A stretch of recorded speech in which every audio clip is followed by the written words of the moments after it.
What up, ETE Squad? It's your boy Phoenix. And your girl Majesty and more. And we're back with another video. Today on Straight Up Conversations, we're going to have a conversation about relationships and trying to conceive.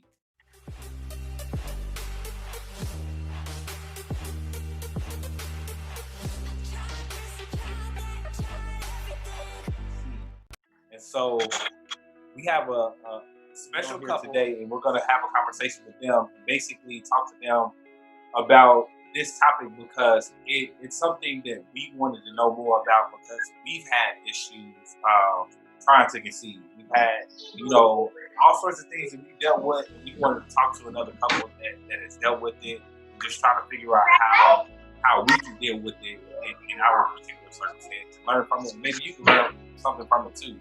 So why don't you guys what's their name? Oh, I'm sorry. Look, I'm about to jump in. Look.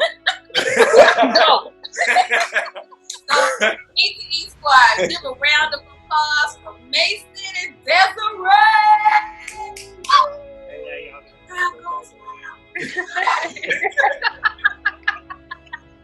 All right, so why don't y'all tell us a little bit more about yourself?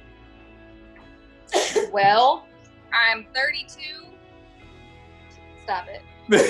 And how old are you now? 36? Yes, 36. 36.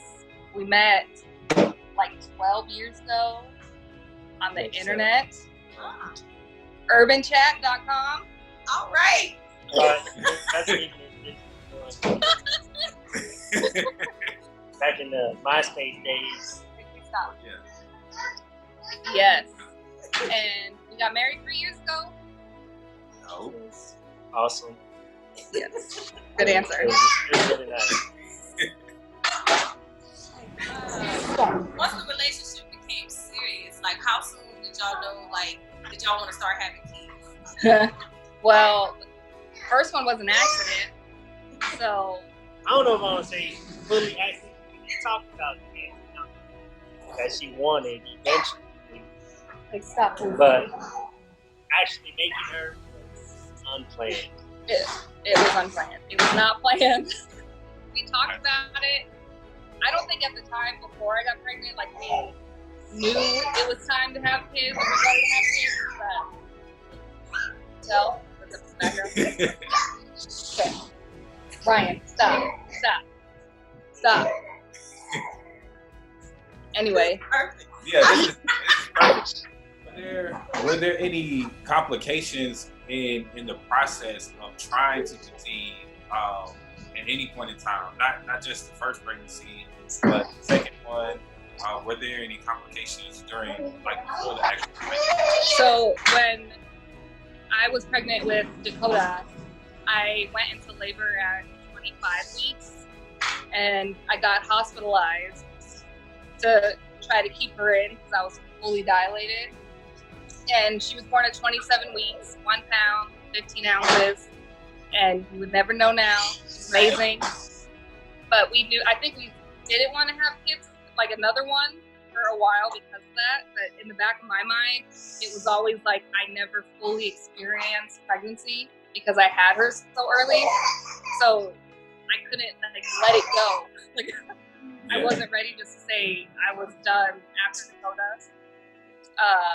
So I had got diagnosed with endometriosis, which is where parts of your uterus grow down on the outside of it, causes pain, infertility issues. So I've had 4 or 5 surgeries, and my last surgery I had, they told me that if I wanted to have any more kids, that timing, we need to do it now because we don't know how bad it's going to be next time. So we started trying. Didn't happen. Got fertility medication. Didn't happen. We went and saw fertility doctors. We started getting all the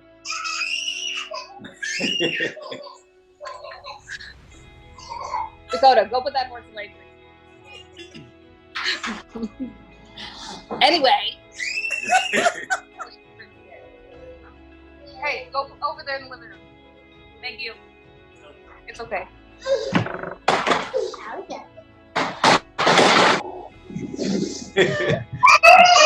Have kids, they say.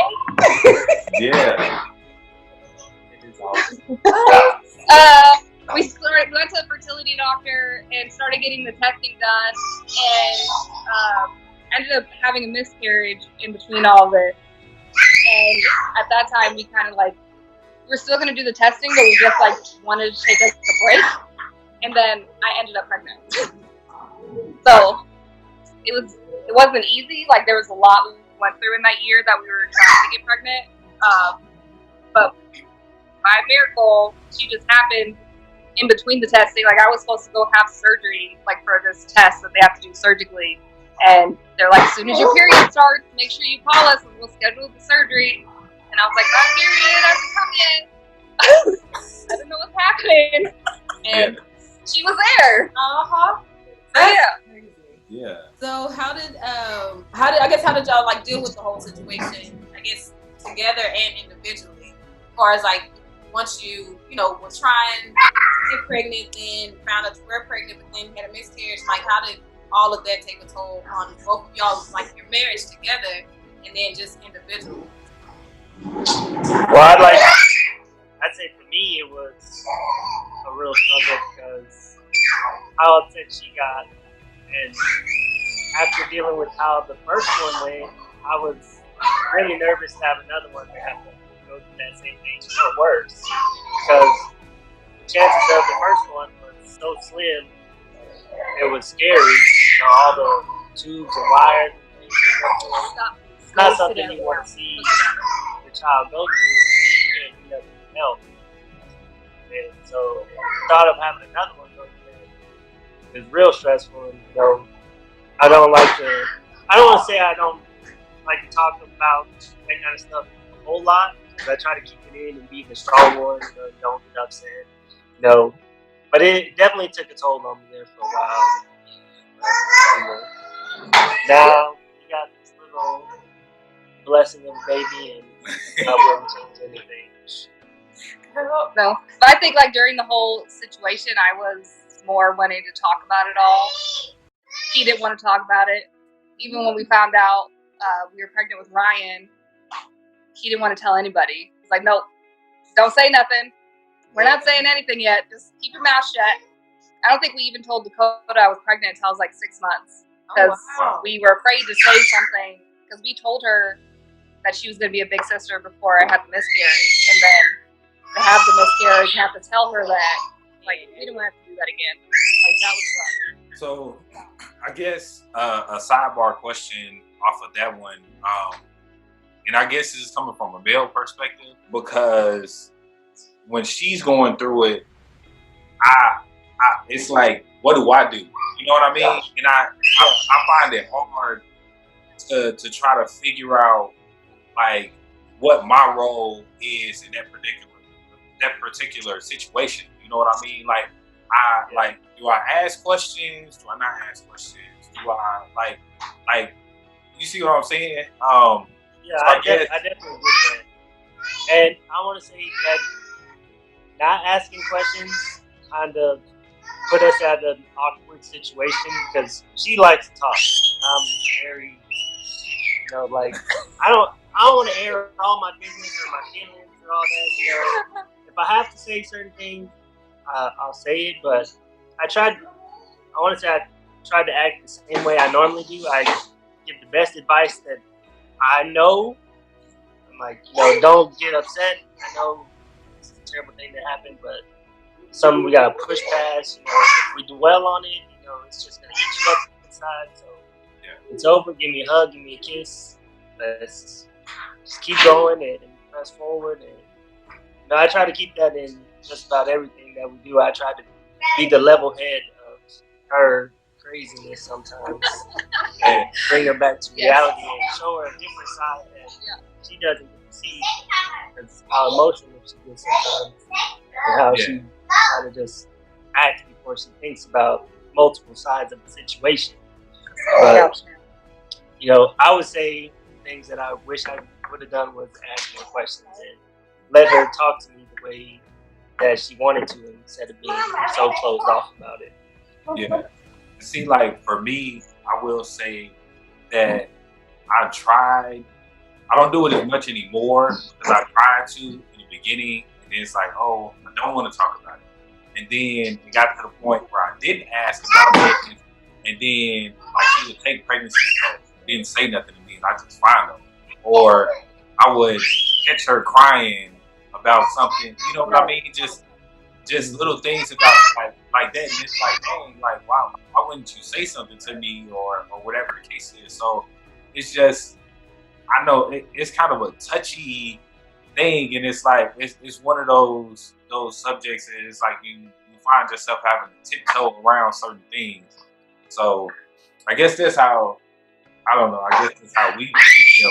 Yeah, well, and I feel like me personally, I make it hard, I guess, for him when it comes to that. And the only reason I say that, I guess, because I'm more like Mason. So like we've already been down the road of trying to get pregnant and it didn't work. So it's like when my cycle comes or whatever, I instantly get pissed off. And like the first couple of times when we actually were like actively trying, it didn't happen. And so of course that tore me up and it tore him up or whatever too. But then it was like, I didn't want to continue to keep going to him and like, hey, my cycle happened again. Like, you know, kind of thing. Like that's like, I feel like it's already too much for me. Cause in my head, I'm like, okay, this all this happened, I'm supposed to be pregnant, and it didn't happen. So it was like, I'm not going to continue every month to tell you the same thing. Sorry, we're not pregnant, kind of thing. So it was like I did. So I stopped, and he's like he's more like Desira. He likes to talk about stuff, and I don't. So when those times came, like I would have a pregnancy test or whatever, but I would forget, like he's gonna go to the bathroom. But I wasn't thinking about it. I was like, I'm just taking it while he sleep or whatever. Or either I'll go to the car and be crying, but then had one of the real ugly cries and come back to the house, my eyes all red, like I done smoked something. So he instantly knew something was up. Yeah. Or either if I come to the house and like he's wanting to, we're just having a regular conversation, like, hey, what you want to eat? I'm not hungry.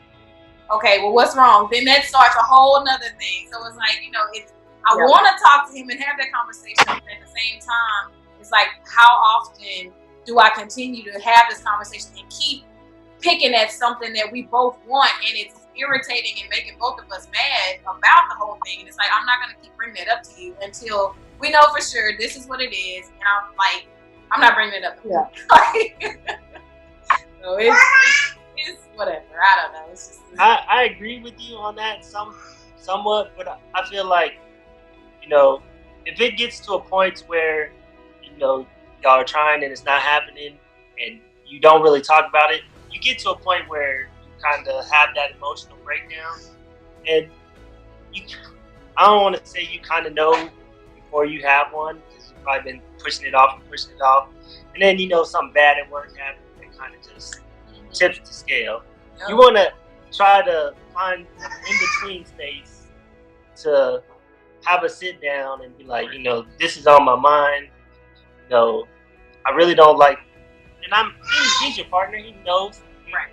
Just like Desi, she comes in, even the slightest sad about something, I already know she said. It could be something completely dumb and irritating, and I already know that something is wrong. It doesn't even matter if it was sad or she's mad. You automatically know. So, finding those moments where, maybe it's just a hug that you give each other and be like, I feel you, I love you, it's going to be all right. Those kind of things, just that reassurance every once in a while, it's a real good feeling. Yeah. I agree. And then even if you don't want to have those conversations, like, I used to come home, I don't want to use this as the same example, but it's kind of the same thing. I used to bitch about work, and then I come home, and it's like, I can't listen to you bitch about work for an hour after you get home. Like, you're dragging me down. So it'd be like, okay, when we have an issue going on or I'm upset about something, it's like, okay, let's have this 5-minute conversation. I'll scream, cry, whatever, and then we're going to hug at the end, and then let's try to move on or talk about something positive in our life instead of just bringing ourselves down. How did, I guess, the pregnancy difficulties that you guys had, how did that affect your day-to-day life? When we were trying to get pregnant, I felt like it was like a negative time, I guess, in our relationship. Like, doing normal things revolved around a stick that told me if I was ovulating or not. And it was just like, even getting down to business, I was like, yeah. for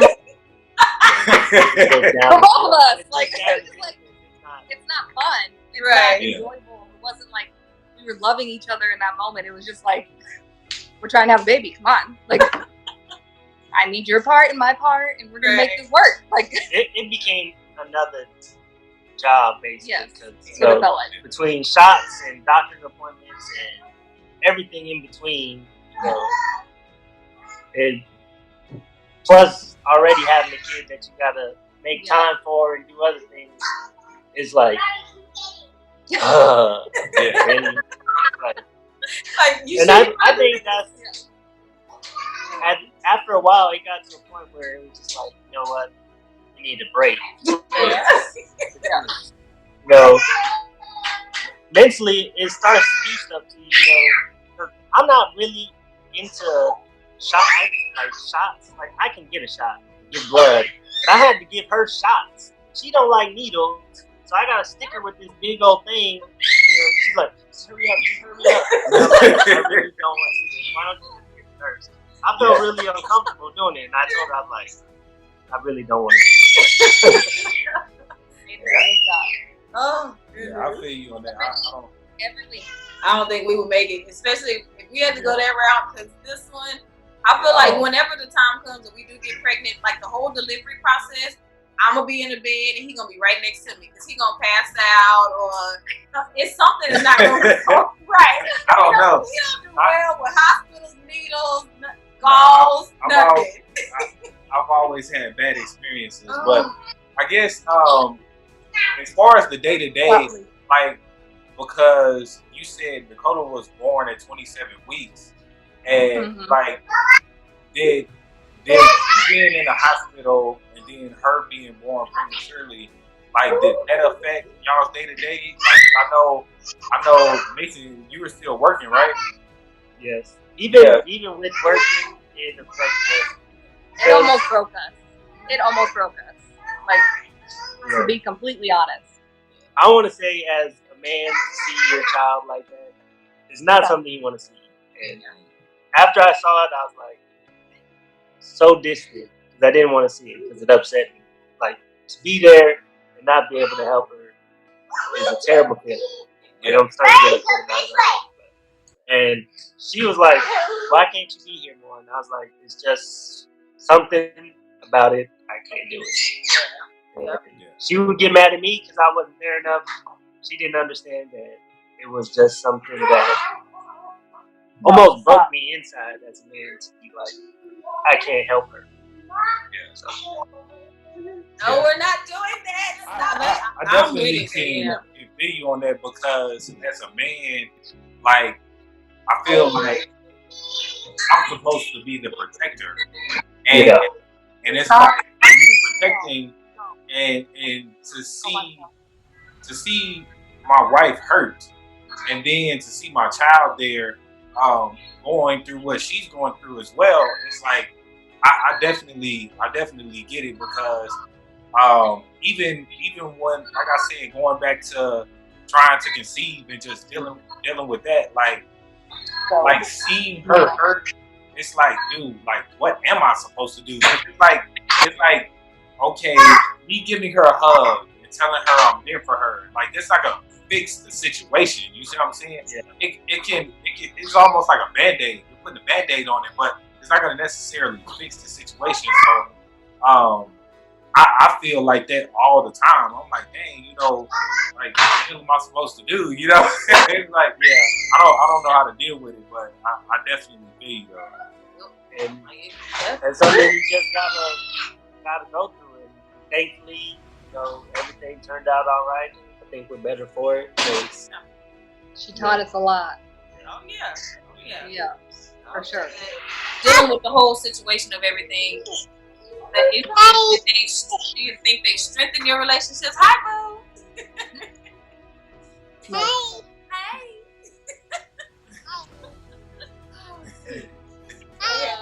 Hi. I think it definitely strengthened our relationship. I mean, in the beginning, I don't think it felt like that. Like, it was something we fought about, I think, a lot, or argued about, was Dakota and her being in the hospital. I was there every day for like 8 hours a day, and I didn't understand why he didn't want to do that. I understand now, but at the time, I couldn't put my mind in his shoes. I couldn't go there. So I couldn't wrap my head around why he did the things he did, and I did the things I did. But I think it definitely strengthened us, and it broke us, but made us have to rebuild again. Made us stronger for it. Because, I mean, we were still young. Yeah.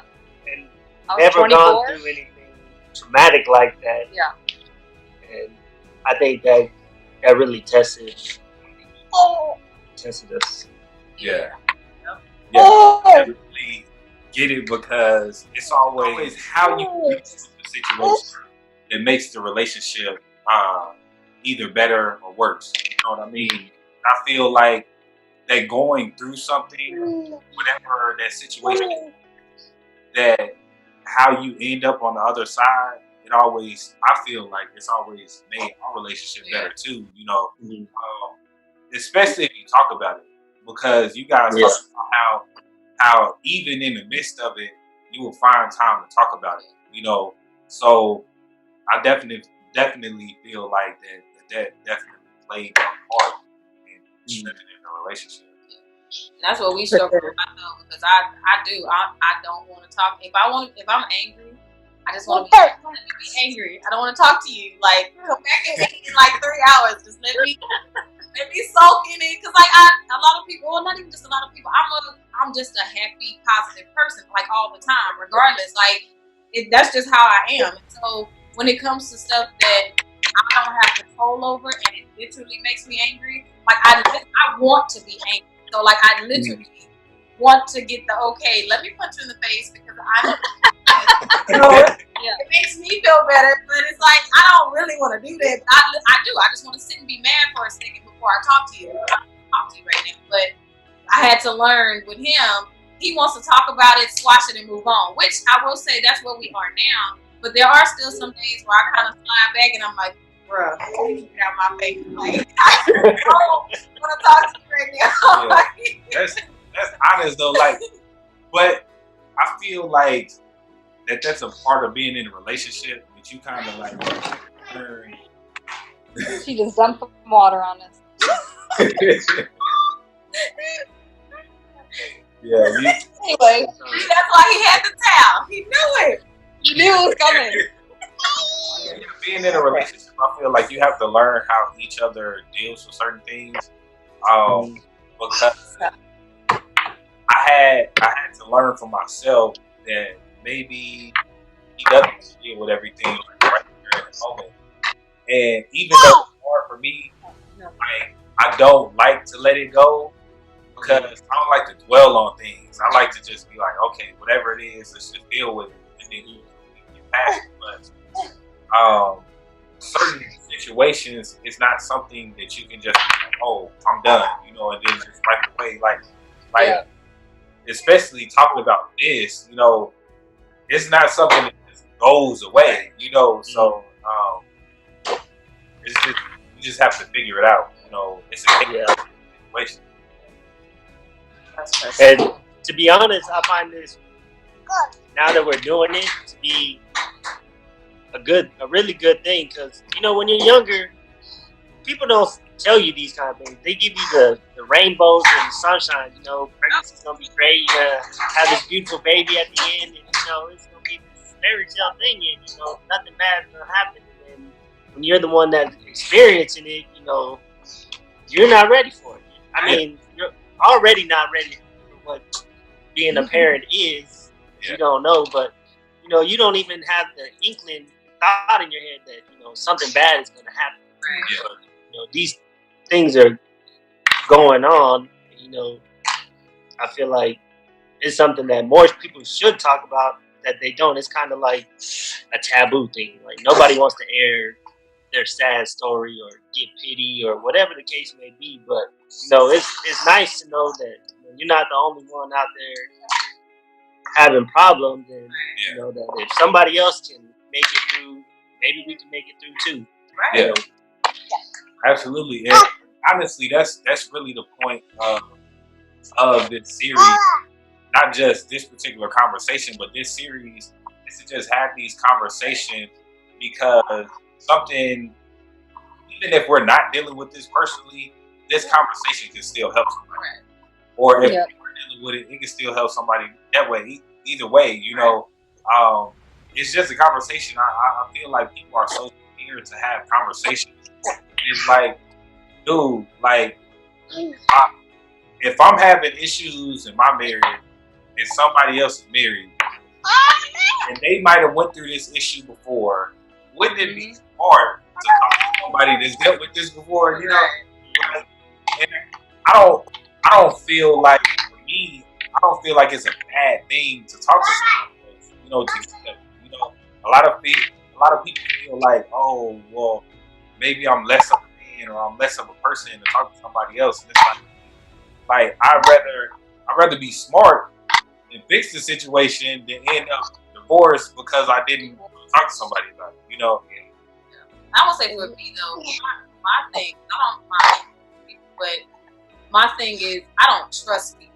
So, because it's like the times where I have talked to somebody, like I've never, honestly, y'all are the first people I've ever talked to even about this conversation. I just don't have the conversation. And like, crazy, I talk to my mom and my sister every day. I literally can talk about any and everything, but I don't talk to them about this. Because it's just like, it's not that I don't feel that they know. Well, actually, I guess so. I feel like they don't really know what is going on in my head when it comes to that whole situation. But it's just like, I just feel like certain conversations, when it comes to this, I just cannot talk to them, which they've never given me a reason why I can't. I just don't trust people. So it's like, when it comes to something that's super sacred to me, I'm like, I can't do it. So it's like, I need to, open myself up too. But at the same time, I keep in mind too, like, okay, well, you've talked to some people about something that was sacred to you before and you got burned by it. So it's like, I don't know, like,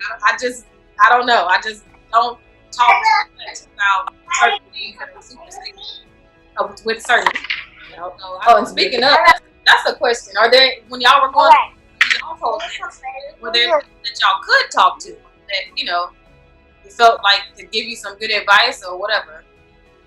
I don't think so. I don't know. Like, I'm pretty much like you. I'm pretty closed off. The only person I really talk to about how I feel is either Desiree or my mom. Only two people I confide in with my situations. But even with my mom, with the kid stuff, it's really touchy because I don't think I've even talked to my mom about what she went through with pregnancy, which maybe I probably should have. Maybe that would have opened up doors and she would have been able to talk to me about things I didn't know. But that's just a conversation I had never had with my mom or even thought about having with my mom. When you're a kid, you think about your parents having kids, you're like, oh, that's gross. I don't want to hear that. You don't even go there, the conversation. Hey, I got a question, and I guess this question is geared towards Desiree, but I guess both of you can answer the question. But I'm gonna ask this question after her. I know she's not thinking about it, but so there have been times where we've been trying to have kids off and on, for several years, and like she'll see somebody that has a brand new baby or whatever, and then she instantly gets pissed off. Like, I'm not trying to be rude, but I literally want to walk by and like, I hope this don't get on. Well, you know how social media twist your words? They're not gonna twist this, whatever. Like, I literally, like sometimes, like when I had, especially when we were actually like actively trying, like I would see pregnant people and I literally just wanted to walk up to them and punch them in the face, like, and just walk away, like nothing happened. Like, you got pregnant, that's dumb. Like, why are you pregnant? That's stupid. Like, why would you just knock you up? That's dumb. Now you're gonna have to have bottles and I'm like, have these kids. And like, I was so angry with them, and they just trying to go grocery shopping. Like, but I would be so mad. Like, it just. I feel like after Dakota, I did that. When I saw people pregnant, I'd get jealous immediately. Yep. Especially if they were further along in their pregnancy, I'd be like, ooh, I don't like you. I'm mad for no reason. And even like just talking to people about having kids, or people who got pregnant who weren't trying, or who had kids after, I'm like, I don't want to talk to you. Don't talk to me. I don't want to talk to you about this. And it wasn't something I'd be hateful towards their face about it, but it was just like inside, I'm like, I'm jealous, I'm mad, get away from me. Like, I don't want to have this conversation. It's not going to go the way I want it to, so let's end this right now. Yeah, I literally had people, and I guess that's just like I don't know how the world works. Jesus was trying to tell me something, I don't know. But it was like, during that time, like I said, when we was acting or whatever, it was like people, that's when I got the most text about baby shower. And, hey, you want to help me set up this? And, oh, can you make me a diaper cake? I was like, F you, no, I don't want to do anything. Like, and like but they didn't know none of this. Like, I've never talked to them, so they didn't know. So I was, kind of the same thing. I talked to them on the phone, yeah, girl, I can do that. What you want? And this and this. As soon as I get off the phone, I'm like, oh, she's stupid. Like this. I hated it. And see, from my perspective, like, I never really got jealous of other people, but it was like, it seemed like I know it's gonna happen in our time. It's gonna happen. That's how I look at it. But it's like, I'm like looking at her like, why are you mad? Like and I don't know if that's a guy thing or whatever the case is, but I was always like, dude, like, why? Like, I would tell her, I was like, look, our time's gonna come. When our time comes, we gonna be good. This, and that. And then she's like, no, whatever. And she'd be like, yes, dog. But I'm like, dude, like, hey, there's nothing that I can do. But that's because I don't. In my head, I'm like, I love kids so bad. Like, literally, if I was up there with y'all, like, I would talk to y'all, but I so would be with Dakota and Ryan. Like, I'll be like, y'all be on vacation. Yeah. I would be playing with them. Yeah. But it's like, yeah, big time. So it's like, I have all of this energy and all of this love, and then it just pisses me off to hear about people, leaving their kids at somebody's doorstep, or like people doing craziness to their kids, or getting these pregnancy announcements, which I'm happy for people. I don't want nobody to think that I'm not happy. At the same time, I told Corey, once I turn 30 though, that biological clock is real. Like, so it's like crazy to like see people when they're pregnant, and you like, look, Jesus, I'm knocking on the door of 33. But time's coming. But see, like, told 35 is cut off. It's like, come on. Nah. See, I was gonna actually ask that question next, because so the question is, do you think it's bad to have kids in your 30s or in later age? Because the thing is that I know I've done the research, and it says that you're more likely to have twins when you're in your 30s. And you're likely to be 80. No. Like 50, like, think about it. 50, like, with people in our generation, right? When you turn 50, you're not gonna be old. You know what I'm saying? Like old, like, still doing stuff. So I don't feel like 50's old no more. I mean, I go back and forth about it, because we've gone back and forth about trying for another baby because we want a boy. And he's like, no, we're going to wait until, what'd you say, 3 years, 4 years? And I was like, I'll be 35. Like, what's wrong with you? Like, no. Like, if you really want to do this, we got to talk about it in the next couple years. Like, I can't wait that long. Like, that's going to cause more problems. Right. Oh, God. I don't think it's taboo, though. I think the people that wait are probably being smarter about it. But I don't think you can ever be ready for a baby. Like, you can't prepare enough to be ready for what you have to deal with when a child is born, and the things you have to teach them, the conversations you have to have. Some of the things we've had to talk about, like, I'm like, I never thought in a million years that I was going to have these conversations. Like, never would have thought. So I don't think you can ever be prepared, but I don't think there's a wrong time either. Like, if you wait, good for you. If you want to wait till your 30s, party hard in your 20s. Get it out.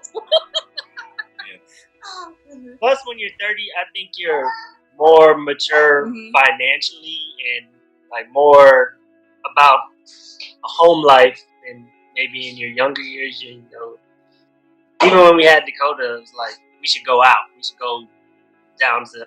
It's like, no, we got a kid now. Ain't no downtown going on.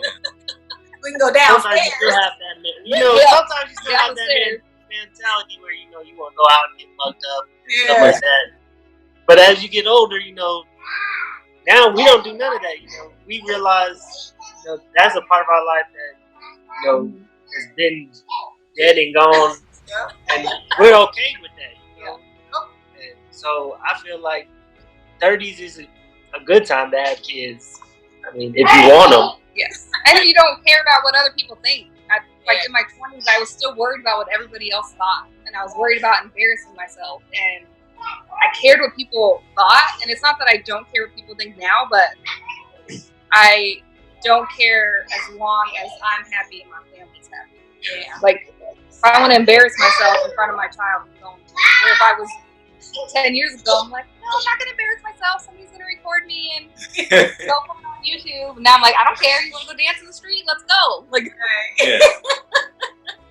Legit. So, I guess I ask this. So has being a parent changed dynamic of y'all's relationship? I mean, I guess a little. Because in the beginning, it was more like with Dakota, I felt like it was a control thing. Like, I'm the mom. I know what's best. You got to feed her this way. You got to do this way. You got to hold her this way. You're not doing it right. Give it back to me. Like, so it was like learning to be, I don't know, I feel like it helped our communication for sure. Because we had to figure out a different way of communicating because now a child is involved. Yes.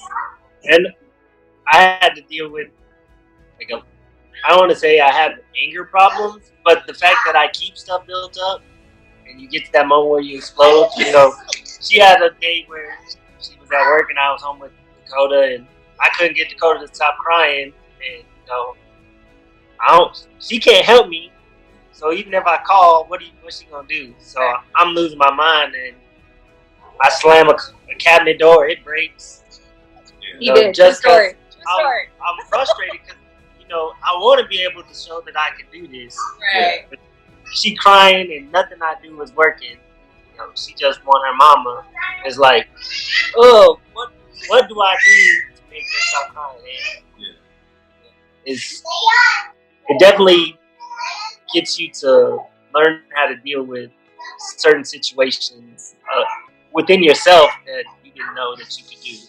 Because she had, like, I don't know what it was, but she had me on fire. And I was slamming stuff, and, you know. And now, you know, made her cry. How y'all just said that being a parent, you can never be prepared for it. And it's just cool hearing like a true story about how, like, look, you know, there's no book. There's no book. There's like, hey, step one, you know, step two. And it's like, you know, when you dealt with a situation, it's a real life situation, and you just have to. This is the golden question. We ask this question to everybody. It's not scary. The golden question.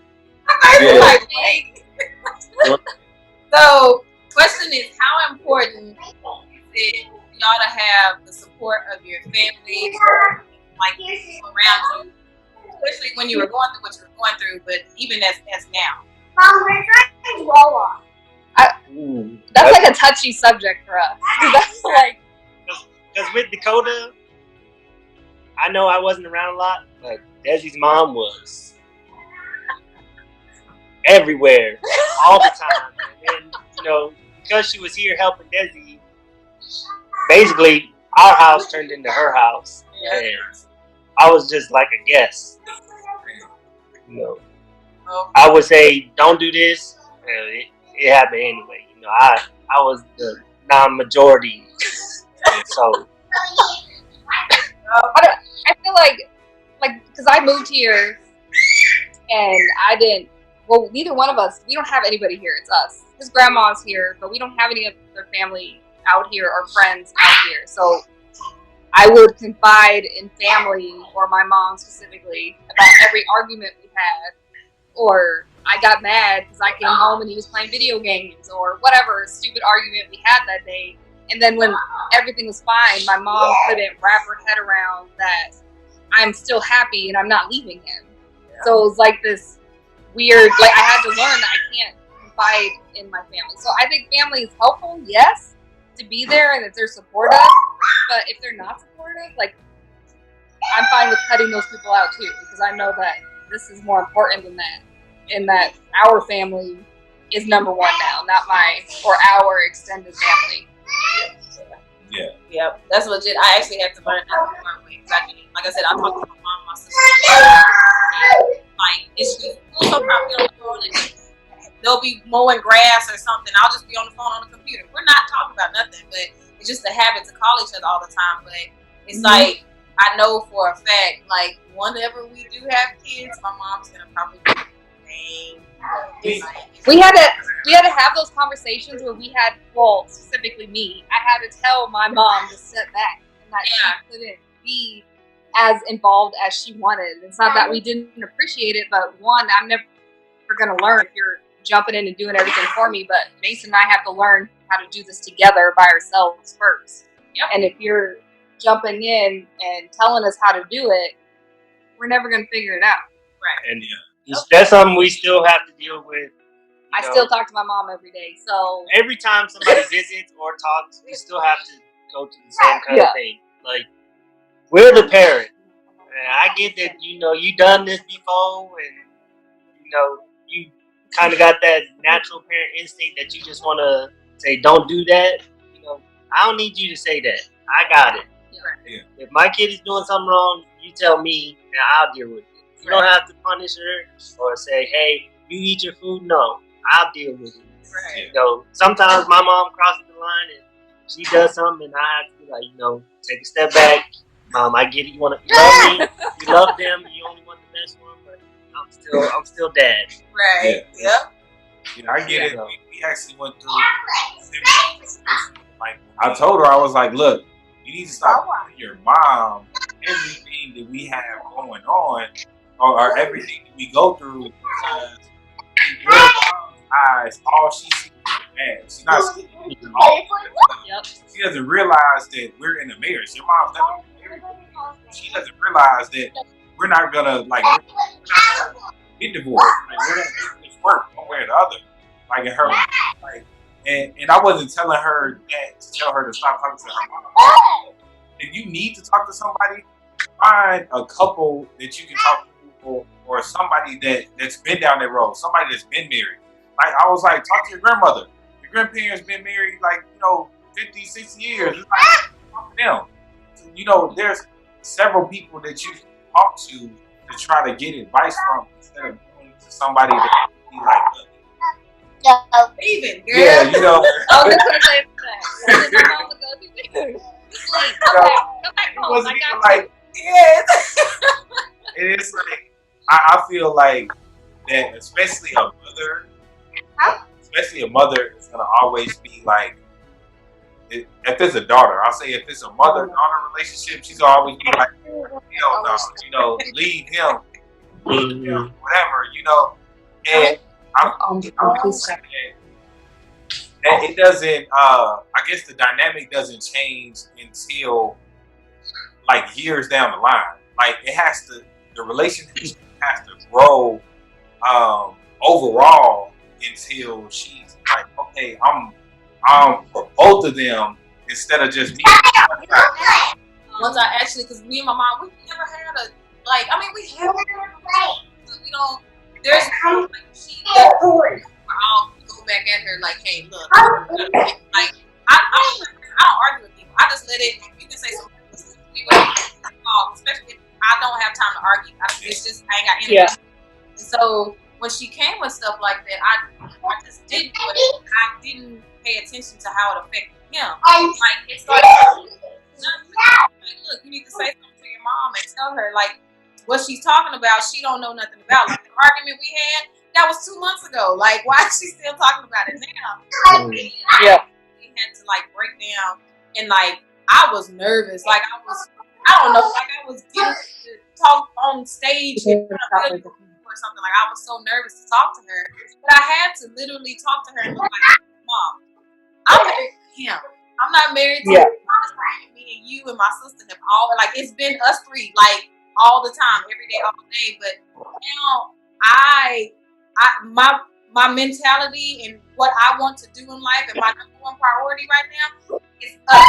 So I can't. We're not a part of this as a what we do, how we do it, and everything. Right. I can't let you in. Like, but I will say, that don't stop her from trying though. Oh, she's persistent. Okay. She'll be. Hey, she called the other day on FaceTime. Like, why are you washing the dishes like that? I didn't teach you how to wash dishes like that. And I'm like, bruh, like, we wash dishes in our house, you know? Like, we wash dishes this way here. You want to wash dishes the way you wash dishes? Go ahead. I think with us, it got to a point where I was just, because it wasn't like they talked once a day. It was like 5 times a day, 6 times a day. Like every time she was on the phone, it was her mom. I'm like, what do you still have to talk to her? At some point, I was like, you know, okay, this is what's important. You know, I got your back. Whatever problems you got to have my back. You know, if you have to tell your mom off for some reason, it should just be you tell her off. It's not, hey, my husband wants you to not do this. Yeah. It's got to be you and me. If you stand up to your mom and say, hey, this is my husband, you don't do that. Same with my mom. My dad don't do that. My mom likes that. Like, I'm gonna be the same way with my mom. If she step out of line, I'm gonna correct her. I'm not gonna put it on you. I don't expect you to have to say something to her. If something is wrong, I'm gonna say something and I'm gonna put her in check and be like, look, you're my mom, I get it, I love you. This is my wife. That's it. Yeah. Yep. And once we got that line drawn and the borders kind of set with that, or the boundaries, you know, it got a whole lot better. You know, she still talks to her mom 2-3 times a day anyway, but the dynamic of it is a lot better. I don't vent my family problems on my mom anymore.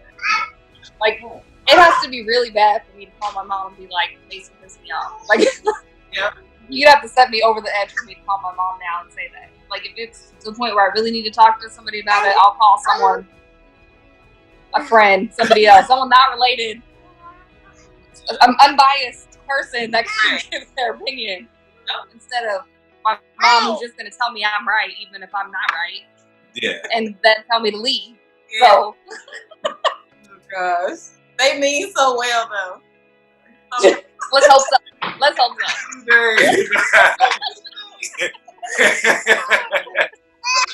Like that's like my mom. Well, when we first kind of somewhat got married, because we got married on air and a prayer. Like we was broke, okay. And so like, and that was an argument that we had like at the beginning because he was working, I wasn't working, but I was going to school that he was paying for on a Sonic paycheck. Well, Walmart, whatever, step up. So he was at work, still paying for me to go to school. So I was literally just taking up space. But at the same time, we had, just a bunch of different arguments about stuff. And I called my mom, and her first reaction to everything, well, you shouldn't have got married. No, she said, well, either you can pack your stuff up and come you can always come back. Come home, or I could come down there and get you. Yes. And I'm like, bro, really? And she was not playing them, like, literally. Like, it was one time I called her, I think she was in, like, the Walmart parking lot, and she was like, oh, well, I can drive 3 hours. I ain't got nothing else to do. I just ran to the grocery store. Ma'am, no, I'm good. I thought I could call you and vent, but yeah, I learned that real quick. No. Don't even do it. Not worth it.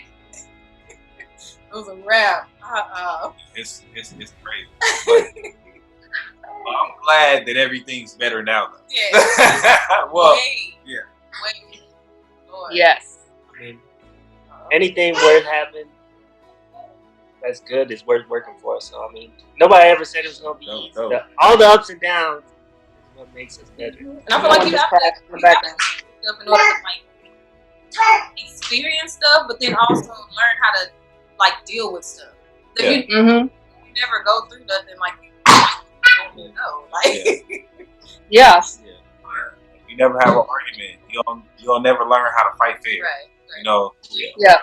Learn how to turn your arguments into discussions. Right. You know, instead of it being an argument. Right. You know, you just have to go through it just to kind of learn. And it always gets better over time. You know, I mean, all I can say is that it's been almost 10 years, and I'm still not perfect. You know, I don't think I'll ever be perfect. You know. Yeah. But it's a work in progress. I'm always learning every day. So, well, look, we really appreciate you guys coming on here because this is definitely helpful for us to have this conversation. Because, like we said before, it can definitely help us, but not just us, but anybody that just sees this video. It can help them in their relationship, or if they're trying to conceive, whatever emotional things they're dealing with, they'll be able to deal with it a little bit better, learning from you guys. So we really appreciate you guys for that. Thank you. Thank you. Yeah, thank you. It's not often we get to talk to people, so it's always good. Us like each other. Yeah. Welcome to Wilson Party at 2, okay? Legit. Like it's bad. Well, it's not bad, but like the friends that we did have, like we just, I mean, we grew apart. I'll say that. Like you outgrow people, so it's like, I mean, it kind of sucked to do that, but at the same time, it was like, I mean, we had to do what was best for us. So yeah. It's like things change, you know. It's not meant to be ugly like that. Like things change, dynamics change. You get in a relationship, like, you know, like for example, Desira to Las Vegas. So a lot of the friends that she had here, you know, the dynamic changed. It's things like that. It's all sorts of things that can change in a relationship, not just in a relationship of being married, but in the friendship around you. So yeah, so I definitely feel that people can learn from this and grow. for sure. Actually, yes. Thanks for being my first people to talk to. Y'all should feel so. Y'all get flags. I was the first one to talk to me.